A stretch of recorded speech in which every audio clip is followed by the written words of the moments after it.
Oke guys, balik lagi di channel Tik Story. Ya, hari ini aku mau sharing sama kalian seputar dunia per-HP-an low budget lagi. Kali ini adalah review membingungkan seputar Fujitsu F05J. Jadi curhat dulu nih, barusan jualanku, anjay jualan. Ya, alias ya postinganku di Shopee itu laku. Ya biasanya you know lah, kalian tahu kalau namanya juga YouTuber pemula, ya kalau beli HP buat konten pasti dijual lagi di Shopee, hitung-hitung buat muter modal konten berikutnya. Jadi ini laku dan ya sebelum aku kirim aku bikin video review kecil-kecilan, review jujur tapi bingung ya. Ya Fujitsu F05J ini sudah nggak diapa-apain sekitar 1 minggu. Jadi aku bingung mau bikin konsep apa nih. HP ini nggak terlalu menarik coy. Ya harganya murah tapi nggak menarik. Jadi ya seperti apa sih ke nggak menarikannya, ya langsung aja kita akan bahas di video kali ini. Oke, back to the topic. Kembali lagi ke topik. Ya, ini adalah HP low budget dari Fujitsu F05J yang banyak beredar di pasaran online kayak gitu dengan kondisi bekas batangan sekitar 500-an ribuan saja. Tapi kalau dibilang speknya itu rada biasa dan nanggung. Jadi kalau kalian punya budget yang rada lebih mending nambah aja.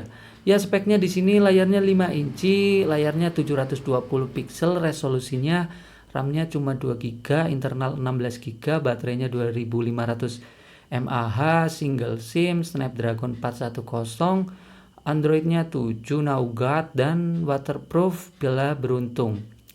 Ya, jadi aku rada kurang menemukan poin yang merekomendasikan HP ini karena yang pertama dari segi desain. Ya, desain dan bodinya ini kalau kita lihat-lihat itu nggak seperti HP pada umumnya yang beredar di pasaran, Samsung, Sony, terus iPhone, terus Oppo, Vivo, terus apalah yang Xiaomi kayak gitu. Di sini nggak. Jadi biasalah HP Jepang itu desainnya rada beda gimana gitu. Tapi overall secara keseluruhan aku suka dengan tampak depannya yang simple, minimalis, dan dagunya atas bawah tebal tapi menurutku rada pas, dan bagian belakangnya juga terbuat dari kaca. Yang paling bagus di HP ini adalah desainnya itu tipis, jadi untuk feel menggenggam di HP ini itu bisa dikatakan nyaman banget, dan itu nggak ada pegel-pegelnya untuk tangan. Pokoknya untuk genggaman HP ini bisa dikatakan enak dan pas. Layarnya juga cuma 5 inci, jadi pas aja, nggak kecil nggak gede. Dan yang selanjutnya adalah dari segi user interface, UI alias tampilan antar muka atau home screen. Dan ya tampilan di HP ini bisa dikatakan nggak semua orang itu nyaman ya. Apalagi kalau kalian orang yang baru saja menggunakan HP kayak gini pasti bakal bingung, ditambah lagi bahasa Inggris. Ya HP ini nggak bisa bahasa Indonesia, alias ini adalah poin yang paling nggak bisa diterima oleh semua orang. Oke, dan selanjutnya masih akan membahas seputar per body simingan di HP. Ya, nggak tahu kenapa dengan budget 500.000 kalau kalian nekat membeli HP resmi bekas kayak gitu, misalnya di Samsung atau di brand yang lainnya ya. Itu dengan budget segitu kalian mungkin akan susah mendapatkan layar dengan resolusi 720 pixel. Ya, jadi di HP ini sebuah keuntungan karena layarnya itu sudah 720 pixel. Jadi untuk kebutuhan scrolling, kebutuhan media sosial, layarnya itu sudah cukup dan pas. Alias gambarnya yang dihasilkan itu natural, terus gambarnya tajam, dan gambar warnanya juga bisa dikatakan adem. Nggak tahu kenapa gambar yang dikeluarkan di layar HP ini itu bisa dikatakan adem dan nggak burik, alias ya enak aja dipandang kayak gitulah. Oke, dan selanjutnya kita akan membahas dari segi performa. Ya, Fujitsu F05J ini sudah menggunakan chipset bermerek Snapdragon. Anjay, merek nggak tahu lah. Ya intinya sudah Snapdragon alias di 410. Ya memang chipset Snapdragon entry level dipadukan dengan quad-core Cortex A53 1,2 GHz. Ya, aku nggak bisa menjelaskan itu apa. Ya intinya dari segi performa bisa dikatakan HP ini tuh lancar ya. Mungkin kalian sudah tahu lah, kalau kalian punya budget tipis tapi pengen nyari HP yang buat bisa gaming, ya pilihan satu-satunya ya nyari di HP Docomo. karena bisa dikatakan HP ini juga dulunya mahal. Ya, cuma yang nggak enak di HP ini tuh hawa panas. Hawa panas di HP Docomo atau Sony atau Fujitsu ya sudah menjadi rahasia umum kalau HP itu tuh panasnya nggak ada obat.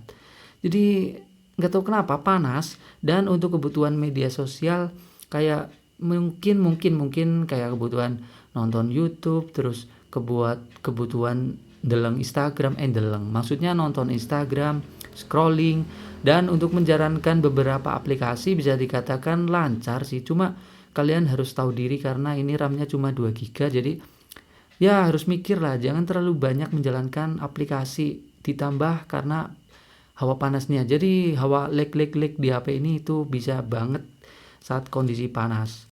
Ya, ngomong-ngomong selanjutnya dari segi baterai di HP ini fix nggak bisa diandelin banget. Kalian tahu kalau baterai di tahun 2020 itu adalah sebuah zona nyaman banget. Baterai 5000 mAh sampai 7000 itu bisa banget dipakai seharian, tapi di HP ini cuma 2500 mAh, jadi nggak bisa diandelin banget kebutuhannya. Jadi kalian akan mesra banget dengan yang namanya charger, dan kalau dipakai paksa paling dapat screen on time itu sekitar 4-5 jam saja lah, kecuali kalau kalian nekat pakai wifi mungkin agak lebih irit.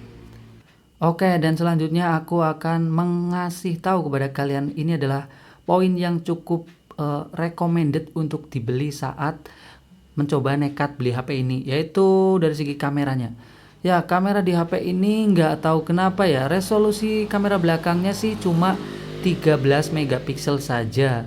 Dan untuk hasil fotonya sendiri menurutku ini akan jauh lebih bagus dari saat kalian membeli HP bekas resmi. Seperti di Xiaomi ada Redmi 4X, 5A, 6A, terus di Oppo ada Oppo 37, Oppo 39, kalau di Vivo ada Vivo Y66, ada Vivo Y53, terus kalau di Samsung aja ada J2 Prime, J5, J6. Menurutku dari segi foto 13 megapiksel di HP ini tuh lebih bagus coy. Dan di kamera depannya 5 megapikselnya juga menurutku sendiri ini lebih detail ya, lebih gambarnya lebih soft, lebih natural. Ya, jadi untuk kamera belakang dan kamera depannya ini kalau hasil foto bagus, tapi kalau untuk hasil video kalian gak usah berharap ya, tapi sudah bisa rekam Full HD meskipun nggak ada fitur image stabilisasi. Jadi ya video ini nggak recommended kalau kalian sambil ngevideo sambil jalan-jalan, otomatis gambarnya rada guncang-guncang, itu wajar di HP murah. Oke, dan selanjutnya aku akan bahas yang cukup membingungkan saat kita membeli HP ini, yaitu dari segi sinyalnya. Ya mungkin sudah muncul sinyal 4G, tapi minusnya yaitu pertama dari single SIM. Ya kalian tahu kebutuhan SIM mungkin di tahun 2020 kebanyakan orang nyari yang dual SIM. Dan selanjutnya untuk muncul jaringan internetnya ini harus ada yang namanya setting APN. Jadi kalian pengguna HP pada umumnya mungkin rada kesulitan beradaptasi di HP kayak gini yang harus mewajibkan setting APN untuk keluar jaringan. Oh ya, ngomong-ngomong di belakang ini ada simbol. Ini adalah simbol dari NFC. Ya, HP ini sudah support NFC. Jadi dengan budget yang sangat murah, 500 ribuan kita bisa mendapatkan fitur tambahan NFC. Ya mungkin nggak semua orang menggunakan, tapi ya kalian sendiri tahu lah kalau HP yang sudah mendukung NFC itu harganya berapa, 3 jutaan coy. Oke guys, jadi mungkin seperti itulah review membingungkan dari HP ini. Ya, setiap HP pasti ada poin plus dan minusnya. Tapi kenapa aku bilang HP ini cukup membingungkan untuk dibeli? Karena kalau kalian punya budget sedikit lebih yang bisa ditambahin lah, alias sekitar 100 sampai 200 ribuan, itu kalian bisa mendapatkan HP yang jauh lebih enak dari segi RAM, dari segi bahasanya juga support bahasa Indonesia. Ya, apalagi kalau bukan HP Sony kayak gitu. Dan kalau kalian nggak mau ribet dengan HP Docomo, kalian bisa nyari HP bekas resmi yang mungkin jauh lebih fleksibel untuk dipakai oleh kebanyakan orang. Oke guys, jadi seperti itulah review yang cukup membingungkan dari Fujitsu F05J untuk dibeli di tahun 2020. Ya, jadi menurut kalian gimana nih dengan HP seperti ini nih? Jadi kalau kalian punya budget ngepres banget 500.000, mending kalian nekat beli HP seperti ini atau kalian nambah sedikit untuk beli HP yang lebih lega dari segi RAM atau dari segi bahasanya lebih fleksibel. Mungkin bisa nyari di HP Sony atau kalian lebih milih jalur resmi saja. Beli HP bekas-bekas resmi, HP kayak Samsung, kayak Xiaomi, kayak Oppo atau yang lainnya yang jauh mungkin lebih nyaman dan fleksibel untuk dipakai oleh kebanyakan orang.